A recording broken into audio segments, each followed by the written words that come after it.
شروع کرتی ہوں اللہ کے نام سے جو بڑا مہربان نہایت رحم کرنے والا۔ تاریخ دنیا میں ایک ایسی قوم بھی گزری ہے جس کے لیے اللہ پاک نے خود روزانہ کھانے نازل کیے، یعنی آپ ایک دفعہ یہ سوچ کر ہی دیکھیں کہ اگر آپ کے لیے جنت سے زمین پر روزانہ کھانا نازل ہو تو آپ اس کھانے کے بعد کیا محسوس کریں گے۔ دوستو، اس کھانے کو منو سلوا کے نام سے جانا جاتا ہے۔ ہم نے اکثر ایسے انبیاء کے قصے تو بڑے سنے ہوں گے جنہیں اللہ غیب سے رزق عطا کر دیتا ہے، لیکن منو سلوا ایک ایسا کھانا تھا جسے ایک نبی کی پوری امت کے لیے نازل کیا جاتا تھا، اور پھر یہ بس ایک ہی دفعہ نہ ہوا بلکہ ایک خاص عرصہ تک روزانہ صبح شام نازل ہوتا رہا۔ ناظرین گرامی، بنی اسرائیل کے آباء و اجداد کا وطن شام تھا، لیکن حضرت یوسف علیہ السلام کے دور میں جب انہوں نے دیکھا کہ یوسف علیہ السلام مصر میں طاقتور ہو گئے ہیں تو بنی اسرائیل ہجرت کر کے آہستہ آہستہ مصر میں آباد ہو گئے۔ حضرت یوسف علیہ السلام کے بعد بنی اسرائیل پر فرعونوں کی غلامی کا دور شروع ہوا، اور آخر کار یہ غلام اللہ کے پیارے نبی حضرت موسیٰ علیہ السلام کے دور میں ختم ہوئی۔ فرعون جب سمندر میں غرق ہو گیا تو حضرت موسیٰ کو اللہ پاک کا حکم ہوا کہ اپنے ملک شام کو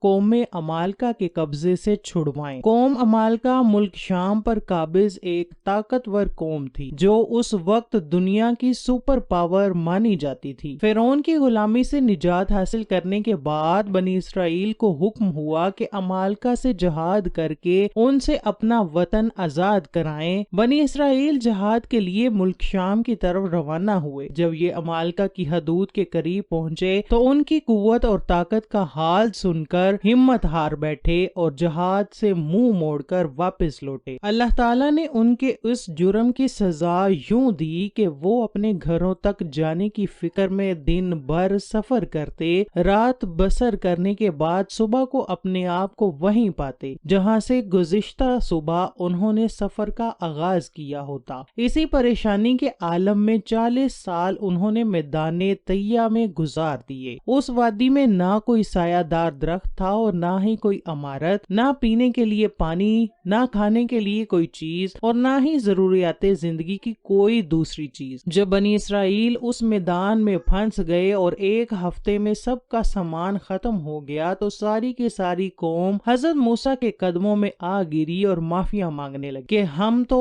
اب اس میدان سے نہیں نکل سکیں گے بلکہ بھوک، پیاس اور گرمی سے مر جائیں گے۔ یاد رہے کہ اس وقت بنی اسرائیل کی تعداد 6 لاکھ تھی اور میدان کی لمبائی 27 میل تھی۔ پھر جب حضرت موسیٰ نے اللہ پاک سے اپنی قوم کے حق میں دعا کی تو اللہ پاک نے ان کی دعا کو قبول فرمایا اور بنی اسرائیل کے اوپر میدان میں ایک ٹکڑا بادل کا مقرر کر دیا گیا جو دن بھر ان پر سایہ کیے رکھتا۔ کھانے کے لیے اللہ پاک نے ان پر منو سلوا نازل کیا۔ پانی کا اللہ پاک نے ایسے انتظام کیا کہ حضرت موسیٰ علیہ السلام کو حکم ہوا کہ کوہ طور کا جو سفید پتھر ہے اس پر اپنا عصا مارو۔ جیسے ہی حضرت موسیٰ نے اس پر عصا مارا تو بنی اسرائیل کے 12 قبائل کے لیے اللہ پاک نے اس پتھر سے 12 انتہائی لذیذ چشمے جاری کر دیے۔ میدان کے بیچ میں ایک نورانی ستون کھڑا کر دیا گیا جو کہ رات کو بھی بنی اسرائیل کو روشنی مہیا کرتا تھا۔ اللہ پاک نے بنی اسرائیل پر وہاں اس قدر عنایات کی ان کو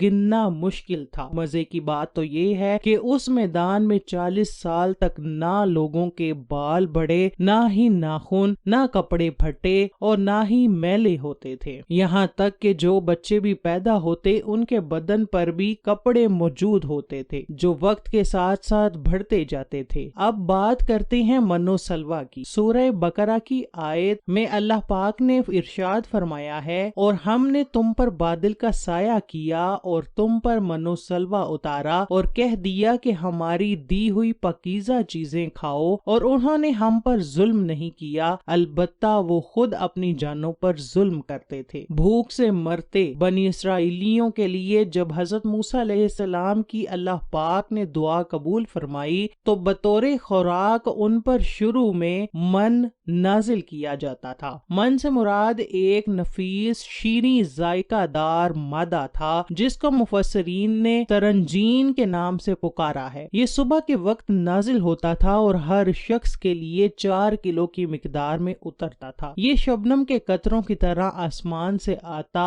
اور درختوں کے پتوں پر جم جاتا تھا۔ کئی سال جب بنی اسرائیل اس میٹھے کو کھا کھا کر تھک گئے تو حضرت موسیٰ کے پاس آ گئے کہ اب ہمارا دل نمکین غذا کو چاہتا ہے۔ اللہ پاک نے پھر حضرت موسیٰ علیہ السلام کی دعا کو قبول فرمایا اور اب ان پر شام کے وقت سلوہ نازل ہونے لگا۔ سلوہ کے بارے میں بہت سے قول ہیں، لیکن مستند روایات سے یہی ثابت ہے کہ ایک پرندہ تھا جس کو بٹیر کہتے ہیں، یہ بھنا ہوا نازل ہوتا تھا۔ من و سلوہ کے حوالے سے روایات میں آتا ہے کہ یہ ایک ایسا کھانا تھا جو انتہائی آسانی سے ہضم ہو جاتا تھا، رنگ، خوشبو اور ذائقے میں بے مثال تھا، ہر طبیعت و مزاج کو موافق آ جاتا تھا۔ پھر اللہ تعالیٰ نے بنی اسرائیل کو نافرمانی کی سزا دی، چونکہ حضرت موسیٰ علیہ السلام کا حکم تھا کہ کھانا روز کا روز کھا لیا جائے، لیکن کچھ لوگ جب آہستہ آہستہ کھانا چھپانے لگے اس ڈر سے کہ کہیں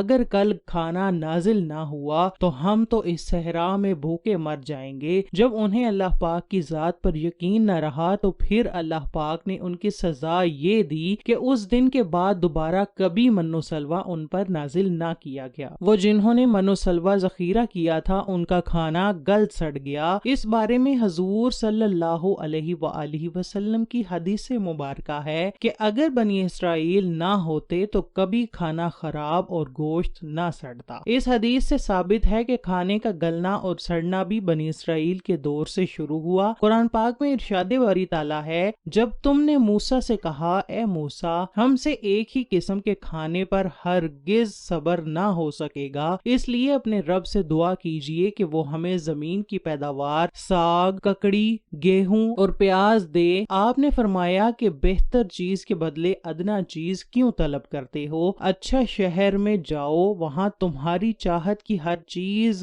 ملے گی۔ ان پر ذلت اور مسکینی ڈال دی گئی اور اللہ کا غضب لے کر وہ لوٹے، یہ اس لیے کہ وہ اللہ تعالیٰ کی آیتوں کے ساتھ کفر کرتے تھے اور نبیوں کو ناحق قتل کرتے تھے۔ یہ ان کی نافرمانیوں اور زیادتیوں کا نتیجہ ہے۔ حضرت موسیٰ علیہ السلام اور حضرت ہارون علیہ السلام کی وفات کے بعد قوم کی باغ دوڑ حضرت یوشع علیہ السلام نے سنبھالی اور قوم کی جنگی تربیت کرنے لگے۔ بنی اسرائیل نے خوب دل لگی سے جنگ کی تیاری کی۔ جب صحرائے طیہ میں 40 پورے ہوئے تو اللہ پاک نے حضرت یوشع کو حکم دیا کہ اب بنی اسرائیل کو لے کر بیت المقدس میں موجود قوم عمالقہ پر حملہ کرو۔ بنی اسرائیل نے اپنی غلطیوں سے بہت کچھ سیکھا تو اور وہ بہت ہی پرعزم تھے۔ جیسے ہی حضرت یوشع نے انہیں کہا کہ جہاد کا حکم آ چکا ہے تو ساری قوم نے لبیک کہا اور اریحا پر پڑاؤ ڈال لیا۔ 12 قبائل پر مشتمل اس قوم کی سپاہیوں نے 6 ماہ تک اریحا کا محاصرہ کیے رکھا اور بالآخر ایک دن بنی اسرائیل کے نوجوان